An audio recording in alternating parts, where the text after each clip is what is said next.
Let me tell you, if you'd asked me a year ago if I'd ever end up in a courtroom, showdown with an HOA president who tried to steal my father's house and lease it to random strangers, I would have laughed right before telling you, not a chance.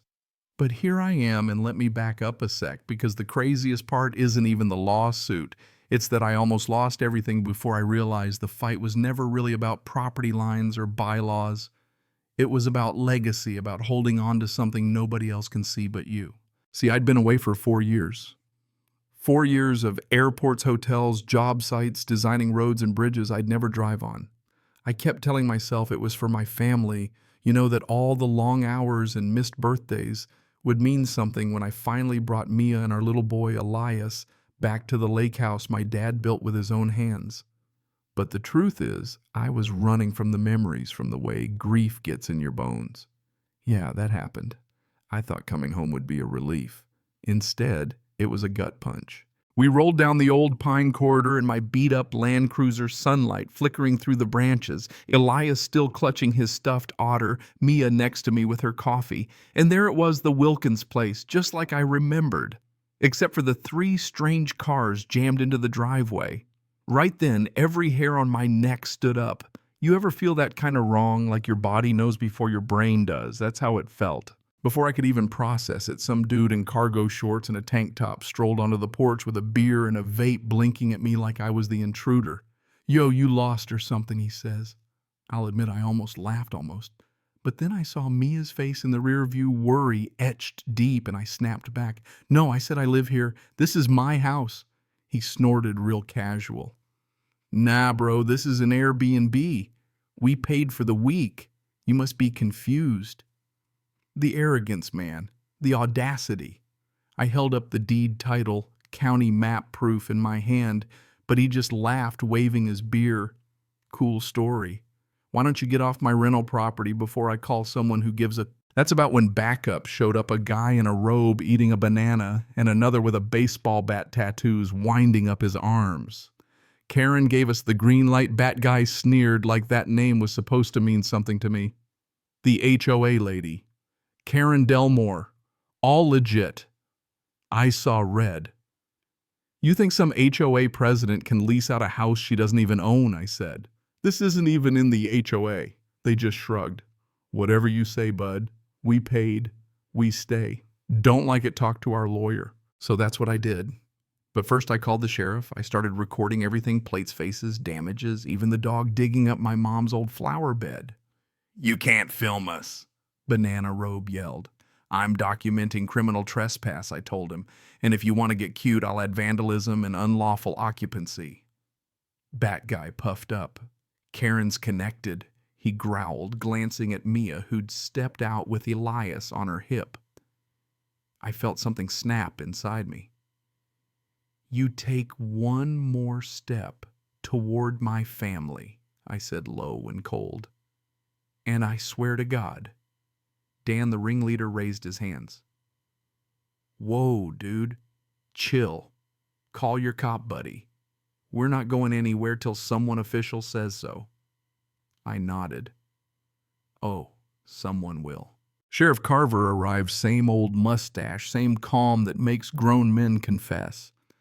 "Grayson Wilkins," he grinned. "Never thought I'd see you back up here." I motioned toward the porch. Guess I missed the welcome wagon. Carver took it all in squatters' beer cans, hammock tied between my old trees. "You called in a trespass?" I handed him the paperwork, pointed to the lease on Bat Guy's phone, signed by none other than K. Delmore, authorized HOA agent. Carver's brow went up. "This place isn't in the HOA. He checked my county map, then radioed his deputy. Turns out Karen Delmore lost her real estate license 6 years ago for document fraud. You should have seen the squatters' faces drop. "No way, man," Cargo Short stammered. "She runs the HOA. She's got a badge." "A badge," Carver repeated deadpan. "Like an ID card." "Says HOA authority," deputy chimed in. "Do you have receipts or proof of payment?" "Venmo," Bat Guy admitted. I couldn't help myself. "Venmo real professional." Carver didn't waste time. You three pack up. 10 minutes. Any property damage, you'll be charged with vandalism and trespass. Banana Robe tried to get cute, ended up cuffed for interfering. The rest sulked off, mumbling about Karen suing everyone. But here's the first twist. Turns out they weren't just victims.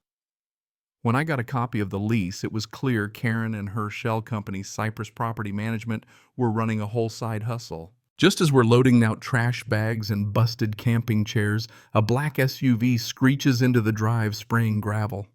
Out steps the hurricane herself, late 50s frosted bob sunglasses, red lipstick like battle paint striding across the yard in heels that stabbed the dirt. "Why are your things outside?" she barked at the squatters. "Where's the sheriff? I demand to speak with him." Carver looked up from his paperwork, all calm steel. "Ms. Delmore, this property's not in your HOA. Never was. Your contract's null and void." Karen's mouth actually dropped. "That's outdated," she snapped, waving her own folder of evidence. "No, ma'am, it's not," Carver replied. "County records confirmed this morning." Karen switched tactics, tried to hand Carver her paperwork, then suddenly swung the folder right into his face. For a second, nobody moved. Then the deputies tackled her heels, flying plastic badge crushed. She screamed about board immunity and municipal authorizations. Carver just dusted off his shirt, deadpan. "You just assaulted a law enforcement officer with a legal document. I don't even have a box to check for that." They dragged her away. In her SUV, they found stacks of fake leases, all signed K. Delmore. One had a sticky note, "Call R. Myers. Confirm code status before listing." That name would come up again. Mia looked at the trashed house, cigarette burns, and beer bottles everywhere and said, "I don't want Elias sleeping here." Not yet. She was right. We booked a motel. I spent the night turning it over in my head. By morning, I was on the phone to Josh Becker, old friend, now a real estate attorney with a permanent chip on his shoulder. He got it right away. "Karen Delmore fraud tampering, lost her license years ago. Want me to dig deeper?" I said yes. I also called Marty Whitt, ex-state fraud investigator turned PI. He rolled in that afternoon, files in one hand, Mountain Dew in the other. "She's been running this scam for years," he said. "Loses her license, moves into HOA management, incorporates a shell company, starts leasing out homes as abandoned owners come home to find strangers living inside. And she's got help at City Hall. Name keeps popping up, R. Myers, municipal clerk, reclassifying homes as temporarily abandoned, with no inspections, no notice, fast-tracked approvals. Turns out we weren't alone. Marty mapped out 4 other homes targeted the same way, a widow in assisted living, a military family overseas, all flagged as abandoned, leased out by Karen. I started building a case. Photos, affidavits, maps. By the end of the week, I had a stack thicker than my dad's old tool catalog. Josh filed a lawsuit, Wilkins v. Delmore et al., naming Karen, her company, and the Cypress Lake Estates HOA as defendants in civil court for fraud, unlawful occupation, and property damage. Judge put an emergency freeze on all Karen's assets and HOA activity. That's when the board finally started talking.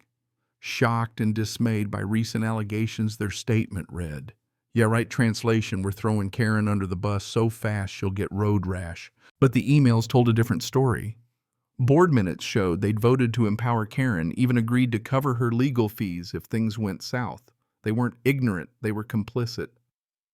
Meanwhile, Marty's PI friend dug up Myers' email logs.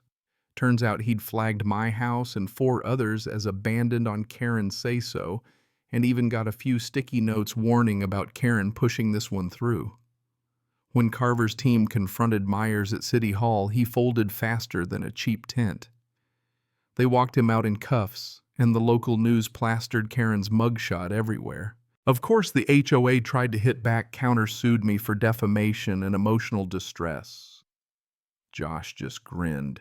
"You're not just defending your house, man. You're blowing up the whole system." And that's what happened.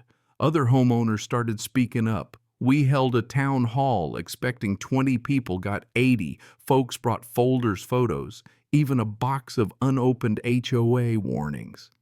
Peter Lang, an ex-board member, dropped the real bomb. Financial reports missing money, discretionary housing outreach funds wired to Karen's company. She'd run the HOA like her own private fiefdom. The state attorney general got involved. Board members scrambled to claim they'd signed under duress or hadn't understood. Karen's still shouting about being a victim, a reformer, an enemy of absentee owners, even from jail. Myers confessed to accepting money. Everyone was doing it. The county dissolved the HOA court, froze its accounts, and a special vote put it out of business for good. I stood in court across from Karen as the verdict came down guilty on all counts. She didn't cry, didn't blink, just nodded once like she was rating the justice system on Yelp. She got 12 years, no parole for 8. Her company was shut down, the HOA gone. Restitution for the victims and a new community charter, no board, just neighbors. I spent months fixing the house, ripped out every damaged board, put up green shutters with Elias. We hung my dad's fishing license over the mantle right next to a plaque. You were right, Dad. They tried to take it, but I'm still here. So let me ask you, where do you stand on justice? Was the system enough?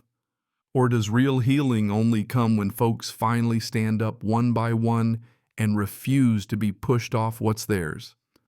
Drop your thoughts down below.